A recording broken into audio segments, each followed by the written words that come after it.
Hey guys, welcome to the latest episode of the Growing a Dental Practice podcast.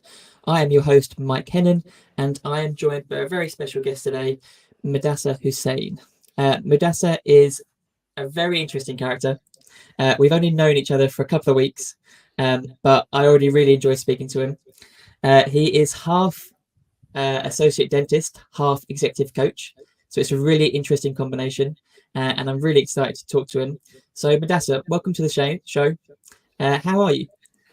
Oh, I'm very well, thank you.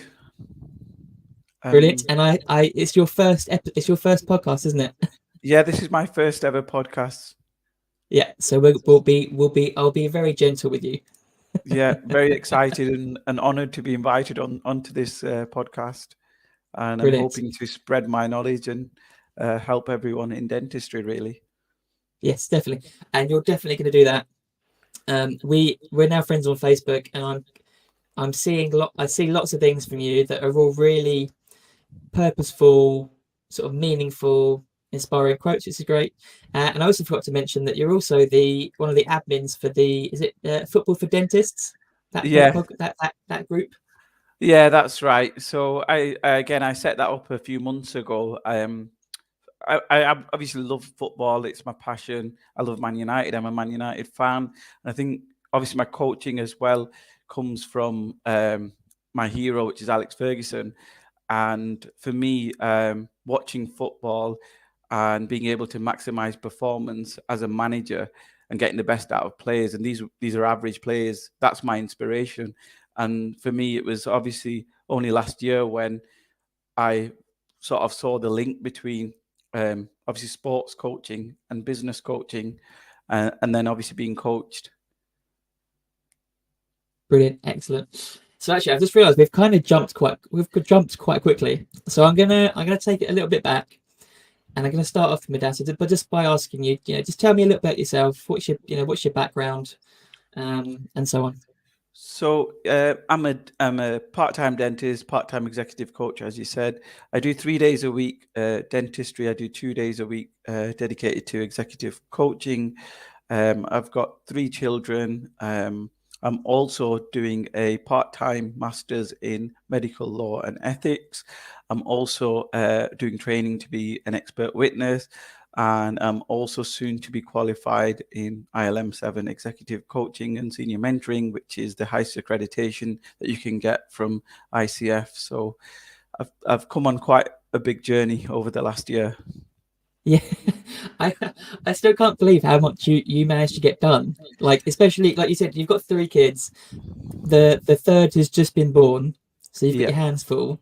Actually, what is your secret to being productive? You told me last week, but just tell the listeners. So yeah, my secret has come from coaching and obviously being coached. For me, once I got introduced to coaching and was coached, for me, my life completely changed and I transformed. So for me, it's all about habits and it's all about uh, copying successful people. So even things like, for example, to-do lists, I find really, really effective because for me, I need to almost plan my day so I know that I've done certain tasks and I know I can then just tick them off as I go. So I know what a good day looks like, or I can almost grade myself. But I think a lot of time, for a lot of people, time is a problem because they've got no plan really. And that's really what coaching does. It gives you a strategy or a goal or a way of working out how to achieve your goal. So if it is about finding more time, then we work out ways of seeing how to best use your time effectively. But I think for me, the motivating thing is that sense of like happiness when you've achieved something or you've achieved that goal of being productive. And that's the bit that I find really exciting about coaching. Excellent. And tell us about your crazy morning routine. So this is something that I feel really, really strongly about a good morning routine. So for me, this is how you have a productive day as well.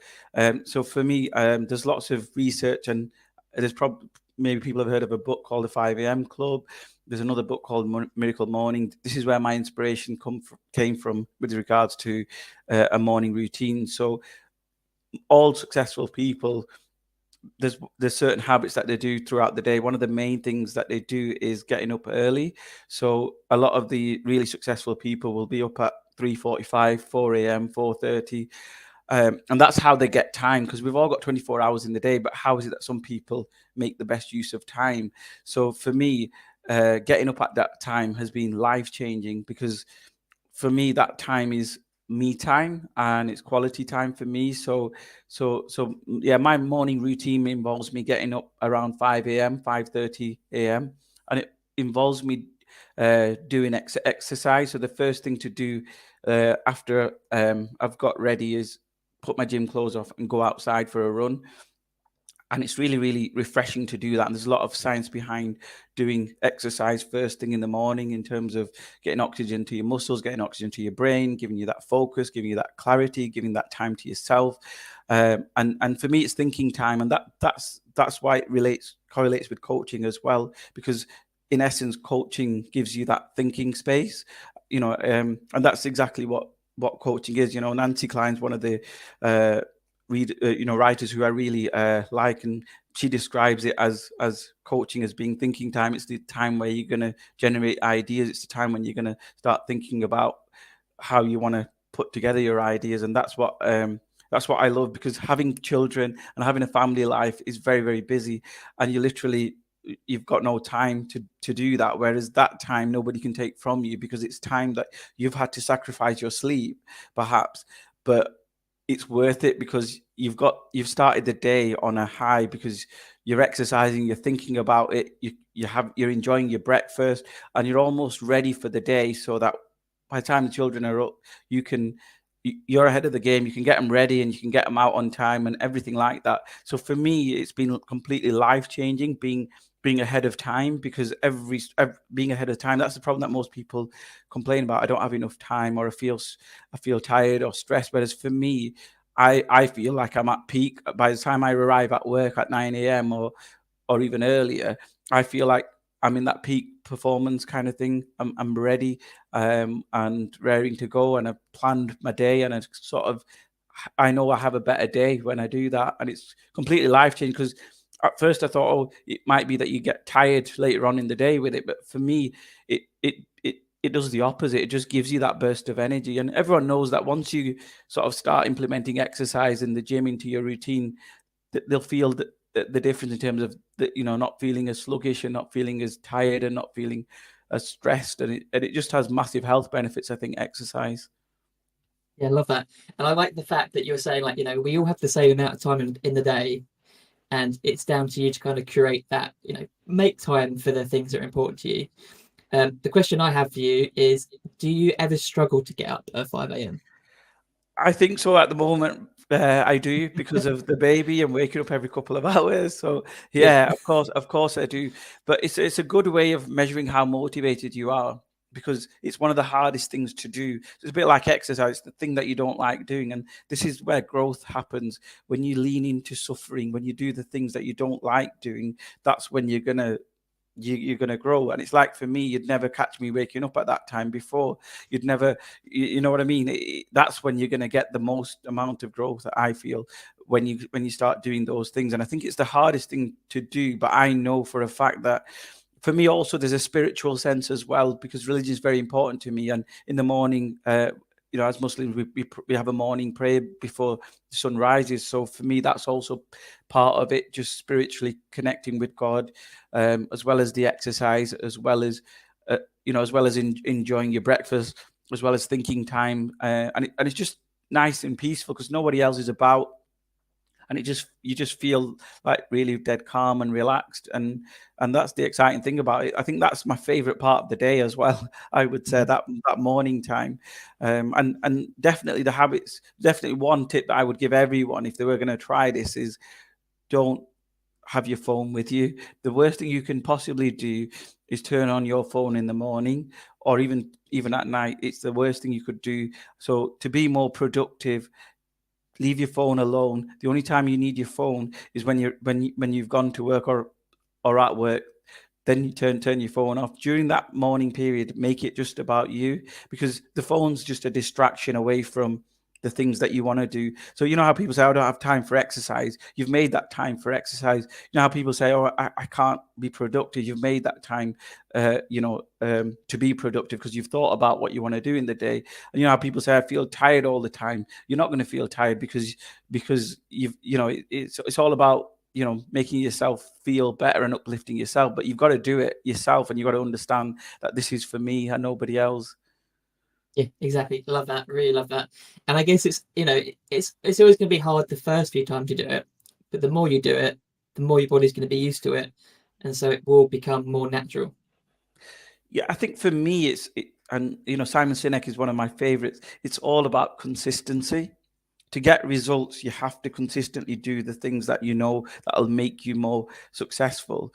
So for me, if I know what a top day looks like. So for me, if I get up by 5 a.m. or 5:30 a.m., that's a good day. If I get up after 6:30 or even 7 o'clock sometimes, you know what I mean? I know that I've dropped my standards. If I don't give myself time to pray, if I don't give myself time to exercise, if I don't give myself time to think, I know that I've not achieved a 10, but that's okay. It's a bit like, as Simon Sinek says in his video, it's a bit like the gym. You don't lose weight just by smashing it out in the gym. You lose weight by doing something consistently. So if you put it in your routine consistently, eventually you're going to lose weight. And it's a far more longer term way of losing weight and keeping it off. These diets and these kind of other ways of losing weight, they're very temporary fix because you just pile it all back on. Whereas once you've made that lifestyle change, it's for life, really, because you know what the difference is. You can feel the difference. So even the people who will try this, I will tell them that you need to be consistent and do it for 2 weeks and thinking, I don't care, I'm going to do it for 2 weeks. And you tell me if you don't feel better after the 2 weeks. Do you know what I mean? Because the thing is, the natural thing for everyone is it's a bit like going to the gym. You've got that excitement. Yeah, I'm going to try it. And then the excitement dies off, and then it just gets a bit thingy, and then you just stop going. And that's the same with anything. But for me, it's more like if you can see the benefits and you can see that actually, if I gave this at least 2 weeks, and you can see that, look, I can see the benefits, then you're going to want to do it. And that's the thing that I would say for everyone is it's almost like a bit of a boot camp for 2 weeks. It might be a bit hard for 2 weeks, but once you push past that point of 2 weeks, you'll feel so much better. Yeah, love it. Honestly, so many great tips. And you can tell you're really passionate about like the coaching aspect of things.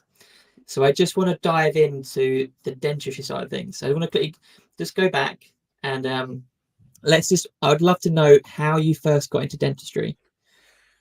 Yeah, so I've always had this passion of helping people, and obviously being from an Asian family as well, it's either doctor, dentist, lawyer. We're kind of, those are the three main jobs. There are no other jobs. And I think for me, I've always liked that aspect of being able to help people genuinely. But looking back, I naively probably thought that dentistry was easier than medicine. So for me, it was a choice between medicine and dentistry. I think the thing that attracted me to dentistry initially was it's just a 5-year program, 1 year, and then you're sort of almost earning the big money and that's it kind of thing. There was that perception. And the thing is, this is something that, I have conversations regularly with parents who've got children and they're saying, should I do dentistry or not? And things like that. I think when I look back and think that I saw it in the wrong way, I probably didn't see it in the sense that really it's lifelong learning.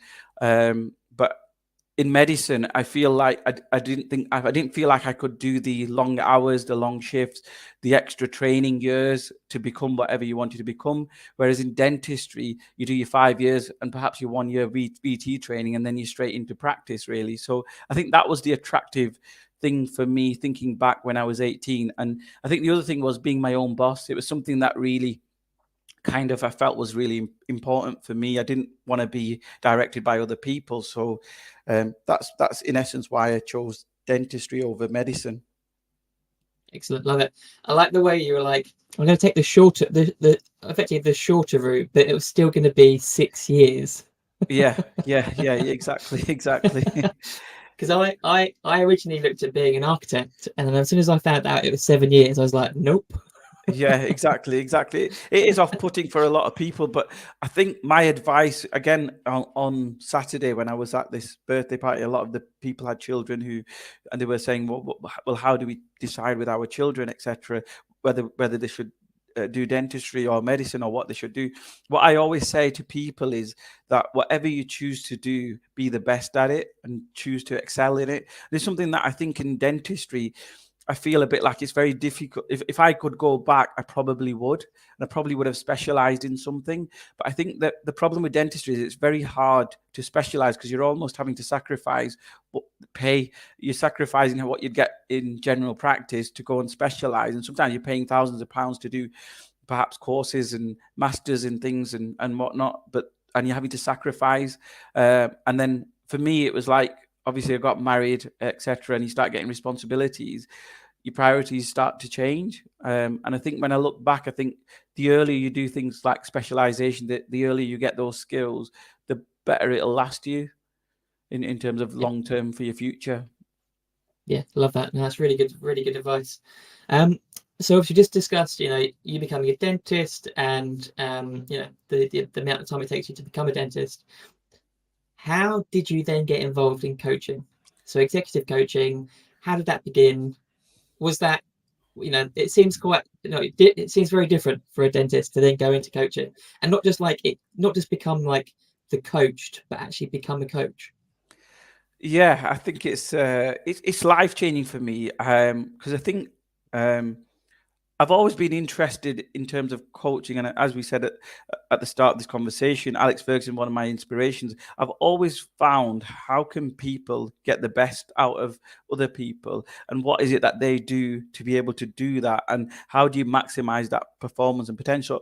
I've always been intrigued, not by the football, but I've always been intrigued by people and what qualities they have that makes them tick, that makes them get the best. And even recently there was a Wayne Rooney documentary that I found really, really inspirational, and found out how he had that winning mentality. And he even said, as soon as I went on the pitch, I said, I'm better than everyone else. I know I am.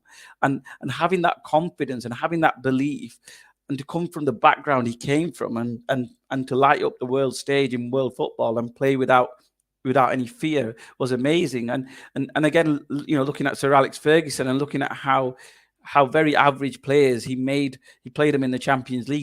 He got them to win titles. How do you do that as one person?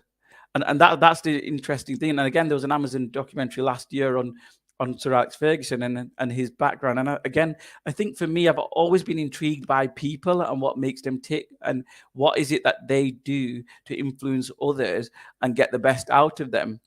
And you look at the golden generation as well at United, and you think, some of these players wouldn't have even made it. Players like Gary Neville would probably never have made it if it wasn't for somebody like Sir Alex Ferguson. And this is what I love about coaching: the fact that you can make somebody who doesn't perhaps have that natural ability to perform at their peak. And that's so I've always been intrigued by that. And then last year, coming back to your question, sorry, I've gone off on a tangent. Going back to your last year, I was in a bit of a situation where obviously I was leaving a practice, and there were some pay issues. And as we all know in dentistry, the environment becomes toxic, and leaving a practice can become a little bit difficult. So I was in a bit of a dark place. And I was just talking to a friend, a hugely successful friend, and he's got multiple businesses. And he was just telling me, "Oh, I've got a meeting with my business coach." And I was just looking at, "What do you mean business coach? What's business coach?" And he was like, "Yeah, I use a coach who helps me with my businesses and helps me make my decisions. And I've always used that." And I was like, "All right, okay." And that's when the conversation started. I was like, "Business coach? I don't even know anything about it." So for me, I then sought out some coaching myself and fell in love with the whole idea. I thought, this is me. This is exactly what I want to do. That ability to be able to maximize performance and unlock someone's potential and make it life-changing is amazing. And I think for me, I'd never really have had that feeling in dentistry. So being able to turn on that switch for someone is amazing, because they're going to remember you for the rest of their lives. And that's what I love about coaching. the fact that, even again, I relate back to football, those players that played under Sir Alex Ferguson, they'll never forget it. They'll never ever forget the fact that they got the opportunities to win those titles, to play for a club like Manchester United. They'll never forget it. And it's the same with that, with being a coach. The people you coach, the people you help, the people you give, the people you serve, they will, and it making a life-changing difference. It's absolutely amazing. And for me, going back to being a coach, I mean, I think coaching can just help absolutely everyone, because a coach is somebody who is non-judgmental, who is completely neutral, who's there looking after your interests. I mean, there's literally no one in anyone's life who can genuinely say that they're not biased. Do you know what I mean? It's even if your family, say if you want to start a business, they're the first ones who will say, look, are you sure you want to do that? Are you sure you want to do that? They want to protect you. They've got that bias. Whereas a coach is somebody who's going to sort of look for your interests and think, okay, and make sure you've thought about everything before you make that decision. So for me, coaching improves the quality of your decisions, and the more quality decisions you make, the higher or the more successful the outcome. And that's what's the key in all this. It's all about making quality decisions. Love that. That is a really good summary of what a business coach is. And actually, I'm just thinking about, when you start a business, I run my own business. It's a very lonely place. Like it's a very lonely situation to be in. And yes, you ask people for their advice and stuff. And like you say, they are doing it from a sort of protection perspective, but they can be a bit more negative about your decisions.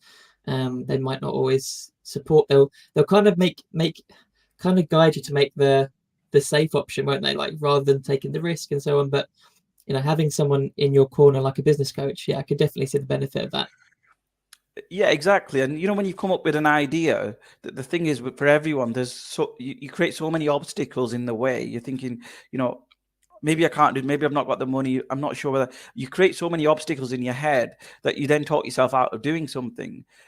But the thing that what a coach does is basically remove those obstacles one by one. You can then see the path and you think, actually, it's not as difficult as I thought it was going to be. And that's what a coach really does. It gives you that clarity, gives you that vision, and basically says, look, stop focusing on the obstacles, focus on the end goal. It's just there. It's not really as far as you think. But for most people, it's that self-belief, it's that confidence, it's that worry of, well, if I put this much money, what if I lose it? What if I'm not successful? And that's what kills your dream, because you've already talked yourself out of it. But once you think, you know what, I believe in this, I believe in myself, I know I can make it work, and you just go out and do it, you'll go out and do it. But it's fear that stops people from progressing, and that's the thing I feel, even in dentistry, that stops people from growing. And again, we'll obviously touch on the culture as well of dentistry. Yeah, love it. Honestly, I think fear definitely kills a lot of dreams. Being scared, not knowing, the uncertainty of doing something. No, I love that. Brilliant. So we've talked about what coaching is. I just love how passionate you're about it. You can really tell how passionate you're about it. So I would love to now talk about, like, how could coaching, specifically business coaching, impact say a practice owner or a principal, and affect their team and the culture within a practice. Like, how can business coaching, executive coaching, benefit a practice? So, I mean, for me, when I went on my LM7 and meeting people outside dentistry, it was amazing. It was like, wow, these guys are completely thinking outside the box. These guys are on a different level in terms of the way they think, in terms of the way they operate their business. These are hugely successful multiple business owners. These are millionaires, in fact, and they've come on this coaching to basically do more, serve more, and learn more. They don't need to. And for me, just meeting those kind of people and having that growth mindset and having that kind of thing, for me, it just transformed the way I was thinking. And I was looking at my own profession as a dentist and thinking, there's none of this that happens in our profession. In fact, we're so backwards in terms of support and things like that. And, one of the important things is looking at the difference between coaching and mentoring. Now, again, in our profession, when you mention the word mentoring, it's almost like remedial work. It's almost like you've done something wrong and you need mentored. Whereas in business, a mentor basically educates and increases your skill set. Whereas in dentistry, we have this almost arrogance that we know it all anyway. And for me, that's the problem with the profession, that the actual culture. And there's a important saying by a business leader, Peter Trucker. He says culture eats strategy for breakfast. And the reason why I feel like dentistry hasn't grown is because of the culture that's there, and there's not that support structure within it. And that's what I think that's really important to have in terms of in terms of helping dentistry. If dentistry implemented a coaching culture, it would completely change and transform. There'd be growth. There'd be massive growth in all areas of dentistry. And I think that's what coaching does. And it's also the preferred leadership style by top businesses. It's what top businesses use. They pay thousands of pounds to pay executive coaches to help boards make their decisions, help develop strategy, help and all this, it has a knock-on effect. It increases productivity, increases revenue, increases efficiency. It helps you retain staff, and it helps you retain a skilled workforce. All these things are really, really important for a business to survive. And I think dentistry definitely needs coaching at all levels. Yeah, excellent. Yes, definitely. And yes, definitely. Right. Just lost my thought, my chain of thought, but that's good. We can remove this bit. Oh, that's fine. That's really good. Did we want to talk? So right, how can the proper coaching culture change dentistry for the better? Shall we talk? Perfect. Not sure whether I answered that fully yet. Yeah, I think we might have just. I think we went straight to the overall coaching of dentistry. So I might just quickly bring it back and say, how can it impact the actual team within a practice? Is that good? Yeah. That's so I'll ask you now. Perfect. Excellent. Perfect. That's brilliant. Thanks, Mudasser. So just sort of recapping, how can coaching, how can coaching the leader of a dental practice impact the culture within the practice and the team's morale and that kind of thing? So I feel like coaching will really help every single practice across the country. I think the problem with dentistry and all dental businesses, there's a focus on the results and not on people. And it's the people that determine really how successful the business is.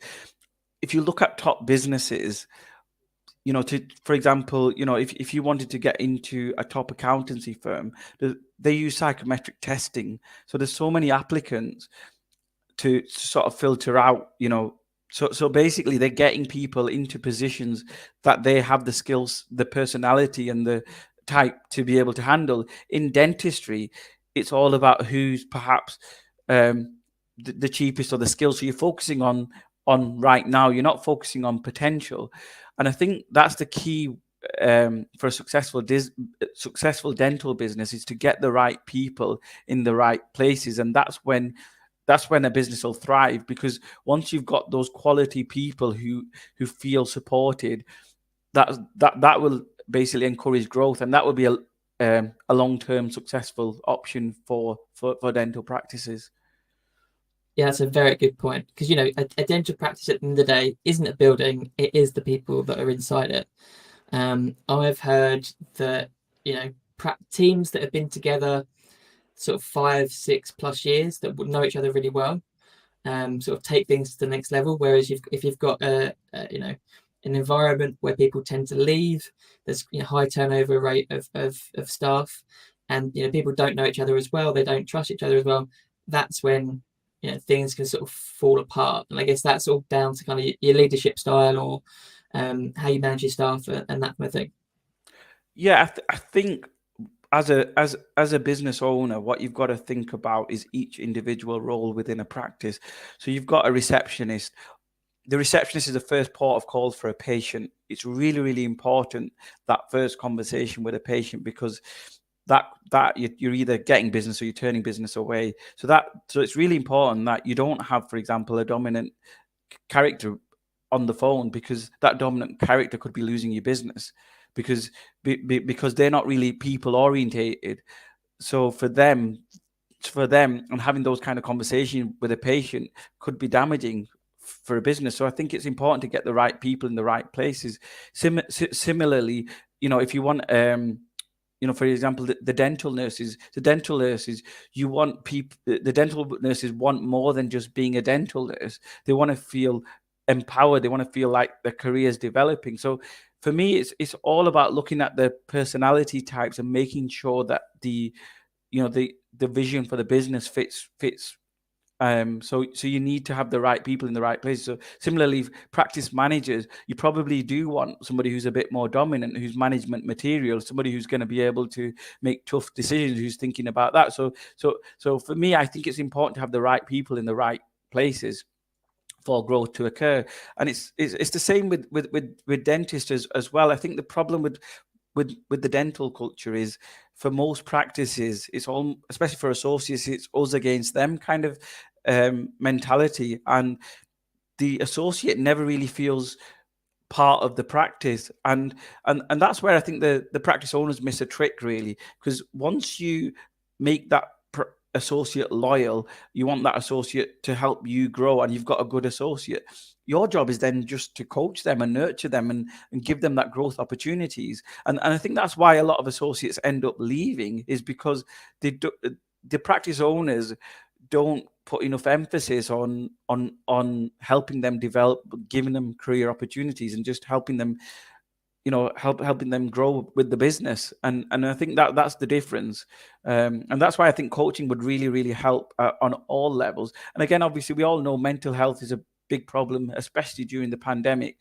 And just imagine if people could dedicate even an hour to coaching in a week, whether it was a team coaching, whether it was every 2 weeks, whether it was one-to-one. Imagine the difference you'll see in performance. Imagine the difference you'll see in everything. And I think nowadays people want so much more than just how much they're getting paid in terms of wages. People want job security. They want career development opportunities. They want to feel like they're part of your company, and that's how you're going to get growth.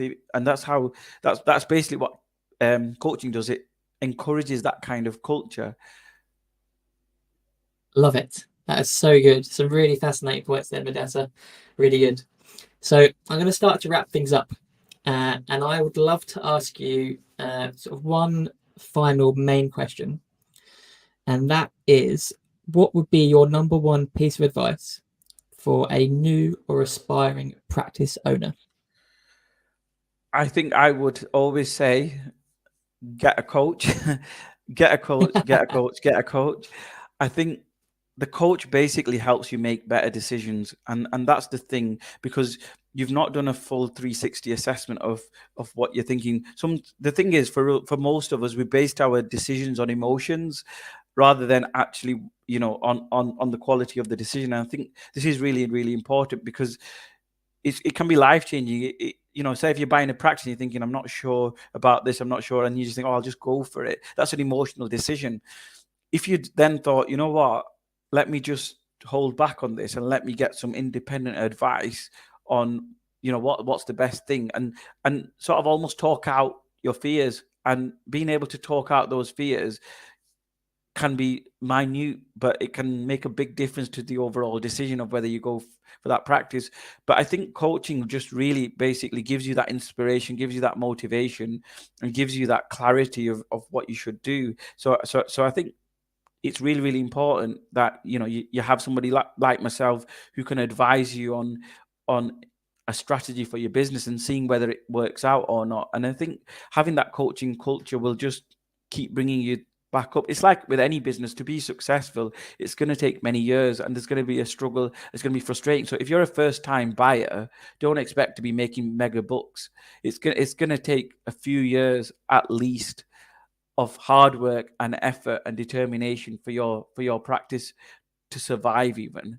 You know what I mean? It's very, very hard work. So I would really, really question and make sure that it's the right decision for them. And if it's something they really, really feel passionate about, and they know that it's a slow burner, and you're probably going to have to take a bit of a hit in terms of your income for a few years before you're going to, before you're going to start to get that growth, then that would be my advice to aspiring practice owners. Make sure it's the right decision for you, rather than get yourself into a situation that you thought, you know what, maybe I should have just stuck to being an associate. Plus, it's a very, very hard thing to do, to be a practice owner, because it's not like before where you turn up at 9 o'clock, you go home at 5 o'clock. You've got the staff to manage, you've got the accounts to do, you've got any issues that happen on a daily basis to almost deal with. Even though you've got your practice manager there, it's all on your head. If your surgery's not working, you know what I mean? It's your job to deal with it.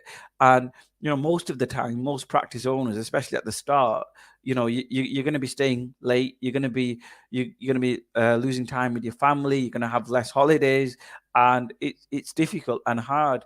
Yeah, you'll see the rewards later on, but it's an important thing, because I think it's not easy. And given the current situation, there's a lot of uncertainty with the NHS as well, with probably a new contract coming through this year potentially, and that could potentially change things as well. So I would always err on the side of caution of making a business model that's heavily focused on NHS dentistry.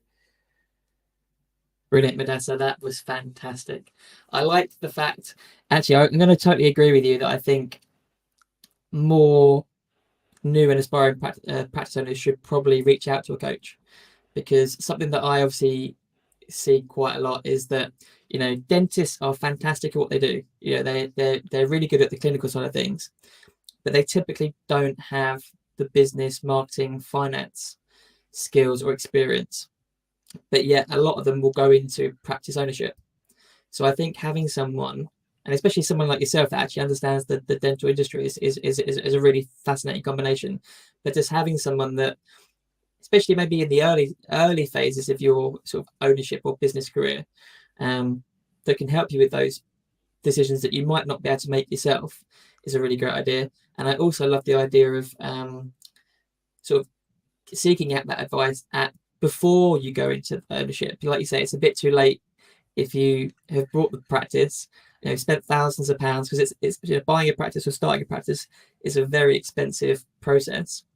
I feel like, yeah, you're right. You should really have these conversations, whether it's right for you, whether it's right for your family, that kind of thing, before. So I think that's really fascinating.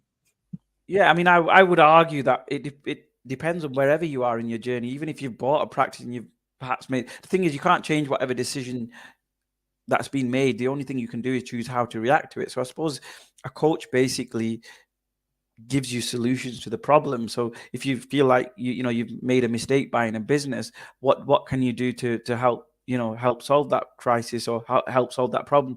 The problem for dentists, the biggest problem I feel, even for me, is the stress and burnout risk. And I would imagine it would massively increase if you're a practice owner, because you've got the dentistry side of it, which is generally quite stressful. To add that baggage of being a practice owner and having to make those business decisions, that would be hugely impactful on your mental health.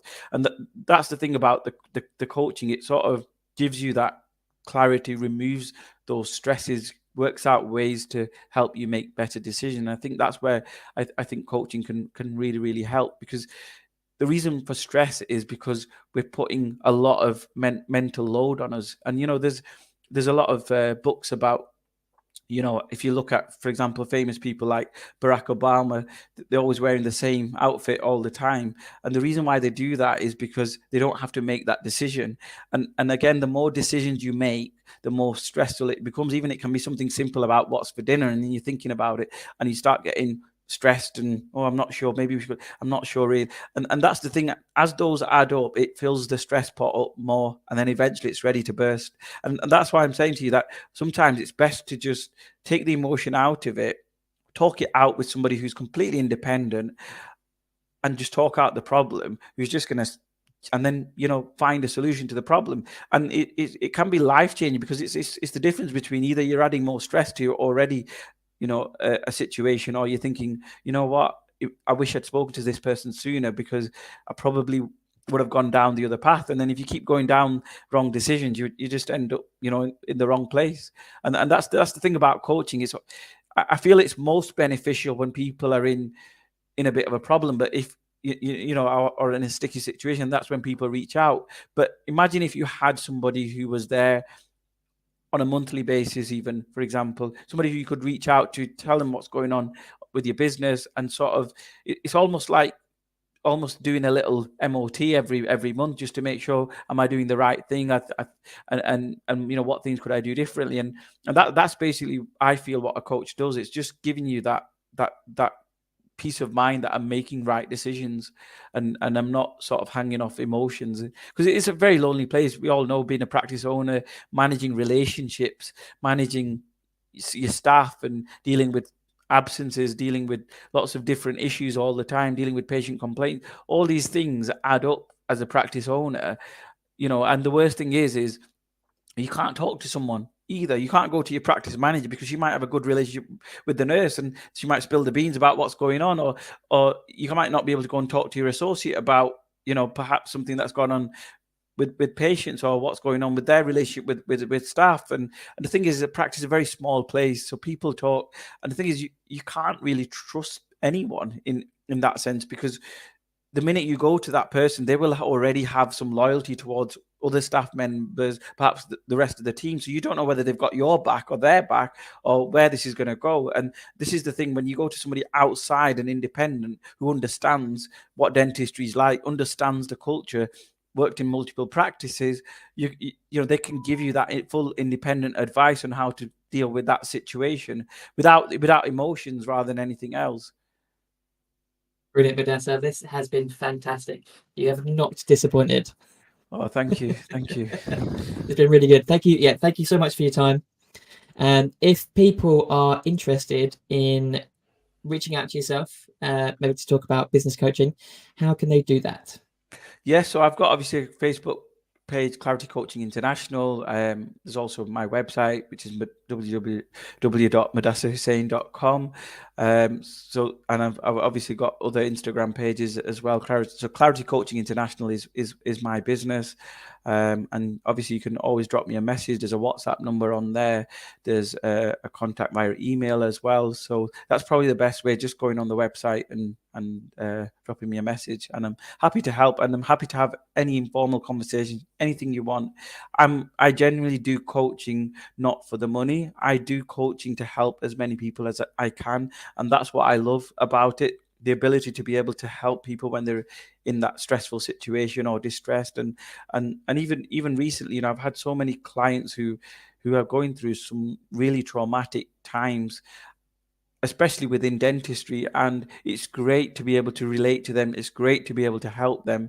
It's great that I can do my bit in terms of preventing serious things, happening in terms of, in terms of them leaving dentistry, in terms of, mental health, in terms of, suicides, etc. And, dentistry has a very high rate of suicide. And these are important things that we need to really talk about as a profession, and think, how do we improve well-being? How do we improve mental health? How do we improve the culture within dentistry? How do we improve the practice environment? What can we do as dentists to help our profession? And that's what I feel really passionate about. I really feel passionate about improving the culture within our profession, so that people sadly aren't leaving it. We all know about the crisis with dental nurses. We all know about the crisis with dental associates. We all know about generally NHS dentistry is in crisis point, but it's how we choose to react to it. And I think that's what I think the key is. And I'm hoping that I can influence some kind of change within it. And I think this can happen at all levels within the profession. And the one thing that I find amazing about coaching is it's all about learning. And this is the thing with dentistry. If something goes wrong or there's a mistake, it's almost like people are passing judgments. It's almost like a sign of weakness. It's kind of not that culture where it's okay to say, oh, I'm sorry, this didn't go to plan. How can we do it differently? And it's coaching encourages that kind of behavior. If something's not right, we should be able to openly talk. Most of the practices I've worked at, there's this blame culture. If a nurse hasn't done something, it's almost like it was that person, call them into the office, blah, blah, blah. But we don't really know why that nurse hasn't done anything. There might be a genuine reason. There may be some politics going on between the nurses. There may be somebody wanting to put blame on someone. But the thing about coaching is it's almost like giving everyone that mindset and that support that, it's fine if I make a mistake. It's fine if something doesn't go wrong. We've all got your back. And imagine if you could do that throughout the practice. Imagine if perhaps a patient complained about an associate. Imagine if all the staff got together and said, look, we're going to support you through this complaint, whatever happens. Imagine if the practice owner put their arm around that associate and said, look, I've got your back here. Don't you worry about it. If this isn't going anywhere, imagine how life-changing that would be for that associate. Even if nothing came of it, they'd still want to stay at that practice because they understood that when I needed them, they were there for me. And that's what I'm saying about coaching. Having a coaching culture will help you grow. And it's the same with all the different people that are involved in coaching. Even if you've got dental nurses, you've got to think that a dental nurse, like everyone, once you've been in the job for a while, you're going to lose that motivation. It's going to get boring. So if you've got no progress, no developmental opportunities for that dental nurse, it's going to become stagnant and they're going to lose that interest. And it's the same with practice owners, the same with receptionists, same with dental therapists, hygienists. Everyone wants to feel empowered, wants to feel important. And even as a practice owner, even if you give them that 5-10 minute time to ask how they are, ask how their family are, that's the key for me. That the relationship, I feel, are the most important thing to improve on and become a successful dental practice. The better relationships you have, the more your staff are going to work hard for you, the more the better the practice is, and eventually the knock-on effect will be increase in patients, increase in revenue, increase in everything. But the practices at the moment, they all focus on how do we increase the private revenue. The best way to increase the private revenue is to change what's going on in the practice. Once you change what's going on in the practice, everything else will change. Everyone will work so much harder. Everyone will be fighting.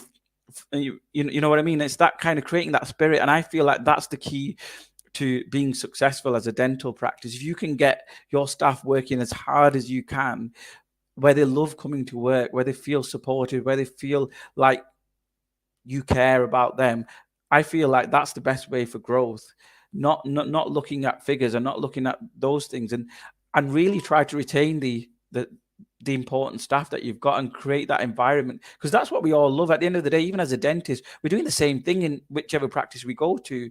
The key is the environment. How supported what I want as an associate isn't the highest UDA rate, isn't the highest percentage in terms of private. What I really want is a practice that cares about me as a person, a practice that really wants me to develop and thrive and be successful and is genuinely interested in me. And that's the best practice. And that's how you're going to retain your associates. And the problem with dentistry is the whole focus is on the money aspect. And I think practice owners need to move away from that and understand that it's all about reputation. It's all about relationships. You will get to keep your associate. It's how you treat them. That's how you get to keep your staff as well. It's all about how you make them feel more than anything. Brilliant, Mudasser. What a fantastic way to finish the podcast. Super insightful. I think that's going to resonate with a lot of people. And as we touched on it during the podcast, but look after your people, relationships. That's kind of the key to success. So Mudasser, thank you so much for your time. Really enjoyed having you on the podcast. Looking forward to sharing it with the world. And I will see you probably in the Facebook group very soon. Yeah, thanks very much for having me, Mike.